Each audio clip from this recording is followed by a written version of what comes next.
What's up, crew? Welcome back to Libertalia Game Supply. I just wanted to share this Dogmatika ritual list I've been playing around with lately, been having a whole lot of fun with. It's not the most competitive, but when it works, boy does it work. So we'll get right into it here. We got 3 ritual monsters, 1 Alba Zoa, 1 White Knight, and 1 Relic. These are both searchable off of pre-prep with Macabre, and that's why they're both in here, just because if you have one, the pre-prep becomes entirely dead in the hand, and having those searches is going to be useful, especially if you need the Macabre to get a Zoa back. The extra deck targets, if you were to Calamity summon one of these, are greatly different. So while Knight might have the better on-field effect, in my opinion, it's a level 8, and the level 8 I'm sending is Omega, which is not good at progressing your game state, but it's decent for the grind game. Relic is quite a bit better at a level 4. You're going to send Herald and get a search to hopefully get you closer to that Zoa, but Zoa is the whole reason we're playing this deck. 4k attack, just big old body, and then his on-field effect is ridiculous, so when you activate it, your opponent has to send cards from their hand or extra deck equal to the number of cards in their extra deck divided by 2.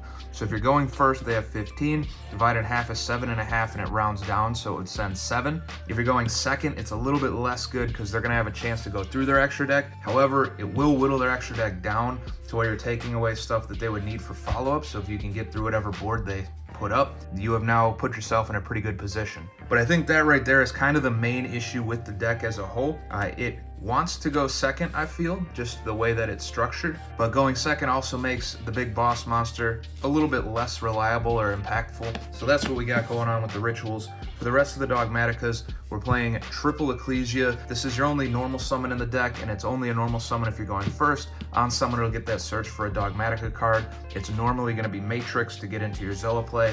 We've got the 1 Maximus, absolute monster, but I don't know that you need multiple. It bricks in the hand for sure, so I'd rather search it than see it, if at all possible. To summon it, you would banish an extra deck monster out of your graveyard, and then you can send 2 from your extra deck to the graveyard, and then your opponent has to send 2 from their extra deck to the graveyard. That's super versatile in this deck because the extra deck is going to be full of monsters with effects that trigger in the graveyard. In a combo I'll show you at the end of the video, we're using it to set up a shaddoll summon, a window summon. So I like this guy a lot, but 1 seems good. And then the 1 Fleur-de-Lis, you're going to search this in the combo off of Titaniclad, or if you just happen to see it, it's just a nice hand trap. Just being able to special summon, you put a big 2500 body on board, you get the negate, and then it also has that attack boost effect, so I think that's also worth playing. And then these last 2, I guess, are just Dogmatika and Spirit. The 1 Blazing Cartesia and the 1 Iris Sword Soul. So both of these kind of have to do with Lulu being the target you're sending off of Calamity for the Zoa. So you'll send that Lulu to the graveyard. In the end phase, it'll special summon a spellcaster with the same attack and defense as itself. So 25-25, 15-15. The Iris Sword Soul, if you summon it that way, it'll get you a draw 2. The Cartesia is actually going to be the first option because it's got that quick effect fusion summon effect, and you're going to use it to summon a Granguinol, which is going to be a quick effect dump, and you'll use that as an interrupt, and then Granguinol can put another Lulu Lilith on the board. So this is kind of the Dogmatika lineup here, nice and tight.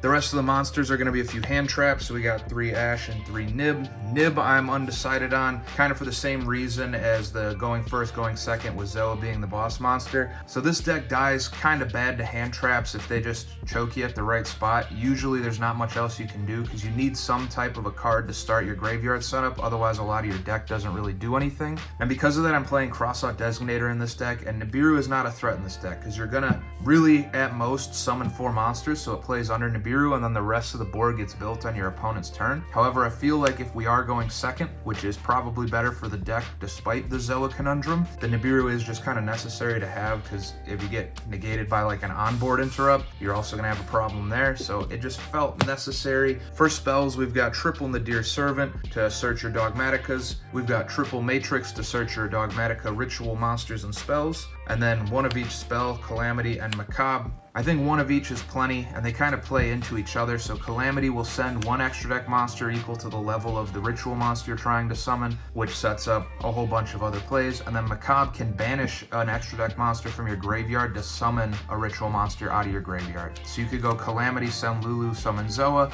and then if Zoa dies, you Macabre, banish Lulu, summon Zoa again. And the other 2 ritual monsters, you're not really like dead set on getting them on the board. They're mostly in there, so this is searchable. However, awkward hands do come up, and you might need one or the other at a time where you don't want one or the other, and so 1 of each seems good.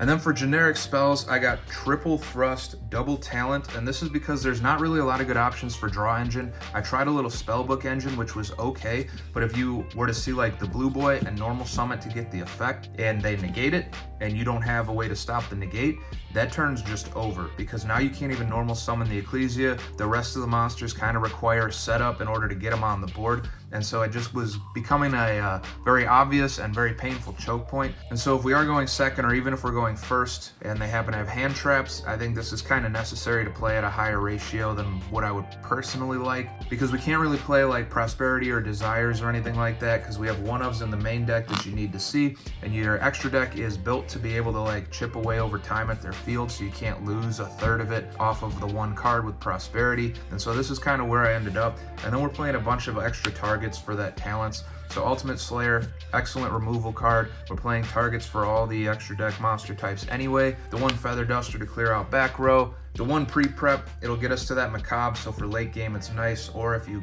don't need the Macabre, you'll still search it, get the other ritual, and now you have, you know, another ritual monster you can put on the board, and they both have annoying effects that help you rip apart your opponent's extra deck. And then we're playing the one extra Foolish Burial, and this is mostly like if you were to open an awkward hand like Maximus plus like Thrust or this, and a lot of other stuff you can't do much with, you can still set up that extra deck so that Maximus doesn't become useless and it can kind of dig you out of that hole. Or maybe your hand gets you most of the way, or you get negated somewhere and you just need one other extra deck monster in the graveyard to finish up your board. This just seems like a really good option to fit in there. And then our last two spells are going to be one Called By, one Cross Out, just for the hand trap hate. For the traps, we got triple Imperm, also searchable off of Thrust, but too good of a card not to want to see. The one Punishment fits really nice in the deck. Obviously, it's in archetype, little removal there. And then the one Shaddoll Schism for the Winda play that will go over in the combo. And we'll get into the extra deck here. So for Synchros, I got double Herald to search your rituals and your spells. The one Malong, this is usually what you're sending off of Granguinol to get the bounce as an interrupt. The one Omega, it's the target for your knight, and it also can get you back to some resources on the late game. I also just wanted a reason to play that QCR, so that's why that's in there mostly.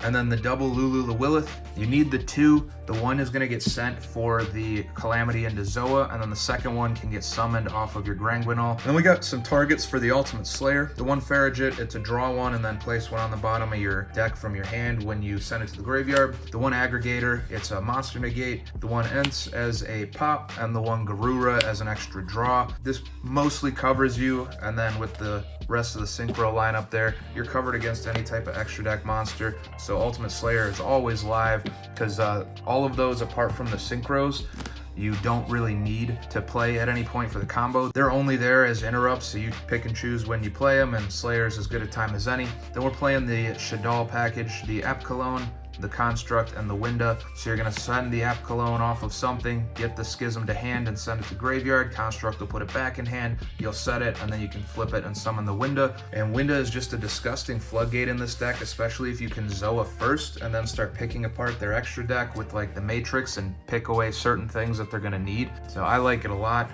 And then we got the one Titaniclad and the one Granguinol.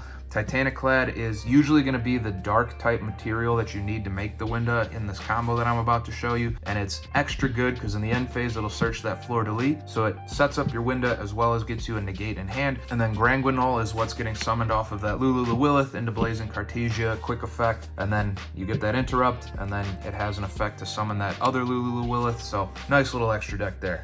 Alright, and for this combo, we need a Nadir Servant, and we need an Ecclesia or a Maximus. Either one is fine, you're going to search the other one anyway, but we'll start with these two because you're more likely to see these two. And we'll start with that Nadir Servant. We got to send one, and we're going to send the Ep Cologne right away. The order of this is kind of goofy just because of like the ordering of the other sends from extra deck to graveyard that you need. So Ep Cologne's going to go to the grave. We'll just set that off to the side for now. We get our Maximus to hand, and then we're going to get the Ep Cologne search and discard, and that is going to be the Schism. So Schism will come to the hand, and then it'll get discarded off of Ep Cologne's effect. We'll go into the Maximus right away now. So we're going to banish the Ep Cologne so that we can summon the Maximus, and the Maximus effect on the field, we're going to send two from our extra deck to the graveyard. The two we're sending are going to be Construct and Herald. So Herald will get us a search, and Construct will get the Schism back to hand. So we'll re-add that Schism, And then for this search, we're gonna grab Calamity. It can be Calamity or Zoa. We're gonna search whichever one you don't off of the Matrix with the Ecclesia here. So we're gonna summon the Ecclesia. On summon effect, we're gonna get Matrix. We'll then activate the Matrix and we'll get that other search for the Zoa. Zoa is gonna come to hand and then we're gonna summon it. So we'll go with Calamity. We're gonna send the Lulu Lilith in order to summon that Zoa. So Lulu will go to the graveyard. We'll use the Zoa effect to rip up the hand and extra deck, whatever they got for us. Matrix, you can then use, because we have a ritual monster on board, to send one either from your extra deck or your opponent's. Now, after they've sent stuff, they probably tried to preserve the stuff they needed to still play the game afterwards. So off of like a blind one, you don't really know what's going on, you don't have a board to play against, I like to go into their extra deck, see what they got left and try to figure out what they're trying to do and take it away from them. If you do know what's going on and you want to interrupt, you just send one of your own. For right now, just to finish up this board, we're going to use the Matrix to send our own Titaniclad. And we're going to send this just because it puts a little extra oomph in the hand for you with that fleur-de-lis in the end phase. But before we get to that end phase, we got to set our Schism. So we'll throw that down right there. Now end phase, we've got 2 effects to activate, Titaniclad and Lulu Lilith. So Titaniclad is going to get us this fleur-de-lis. And then Lulu is going to get us this Blazing Cartesia. So fleur-de-lis we're going to put in hand. We don't want to summon it because there's no reason to right now. And we're going to order the stuff when we pass turn so that the fleur-de-lis gets you the negate. So this is the board you're passing. You got the Schism, ripped up the extra deck and hand a little bit. And then we have this quick effect, interrupt. But the rest of it doesn't really do a whole lot on your opponent's turn. But once you activate these effects, it does quite a bit more. So we'll pass turn and you can quick effect to summon the Granguinol. I use those 2. We can Schism to summon the Winda, and then you have this negate. Now the order matters because once Winda's on the board, if you do that first, you can only get Granguinol or fleur-de-lis. You cannot get both. So I like to try to go Granguinol first, so you just contact fuse those out, Granguinol hits the board, and now you get to send one. So what you send is going to depend on like at what point you activated that effect and what you're trying to interrupt. Like I said, Malong is usually a good one to start with. Maybe it'll be Ents for the pop, maybe nothing needs to be done and you can just Garura for draw. Now at this point, the fleur-de-lis is live, so we can summon that for a negate if they try to put something else on the board. Or you can Winda before that because now you only need the 1 extra normal summon there. And so for this summon, we're going to banish Titaniclad and Construct. Winda will come to the board. We'll just make some room here so we can fit all of our monsters out. So now special summons are 1 per player per turn. You ripped up all their resources. You had an interrupt here, you had an interrupt here. And if they were able to remove this in some way, or if you just remove it yourself somehow later on, this can banish itself from the graveyard in order to summon the Lulu Lilith, the extra copy from your extra deck. And then this will play into your extra deck sends in the following turns. So if something goes from your extra deck to the graveyard or from their extra deck to the graveyard, everything gains 500 and then you can negate something on the board. So pretty nasty board to try to deal with as long as all the effects go through. But that's going to finish it up for today. We'll put his buddy back over here with him. If you got suggestions, let me know. If you got a better idea on how to handle the not being able to play draw cards in a deck that really needs to draw, I would definitely love to hear about it. But until I see you again, happy deck building. Have a good one. Goodbye.